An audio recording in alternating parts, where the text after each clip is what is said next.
আসসালামু আলাইকুম viewers, easy learning computer চ্যানেলে আপনাকে স্বাগতম। ভিউয়ার্স, আজকে আমি আপনাকে গুরুত্বপূর্ণ 3টি উইন্ডোজ কিবোর্ড শর্টকাট দেখাবো। তো ভিউয়ার্স, প্রথমে যেটা আমরা দেখবো সেটা হচ্ছে, মনে করেন যে আপনি এখানে কাজ করছেন।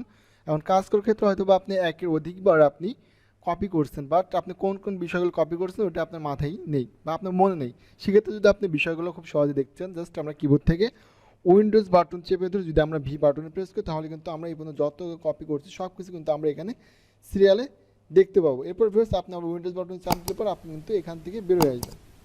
এরপর ভিউয়ার্স, যেটা দেখবো সেটা হচ্ছে, আপনি মনে করেন যে এখানে গুরুত্বপূর্ণ কিছু কাজ করতেছেন, দিবেন। তো ভিউয়ার্স, এগুলো স্ক্রিনশট দিলে যেটা আপনি করবেন, জাস্ট কিবোর্ড থেকে Windows shift S button press করেন, তারপর দেখবেন যে এটা ড্রাগ হয়ে যাবে। জাস্ট আপনি এতটুকু এরকম টেনে দিবেন, তাহলে কিন্তু আপনার কোনো সফটওয়্যার ছাড়াই কিন্তু আপনি দেখেন একটা স্ক্রিনশট নিতে পারছেন।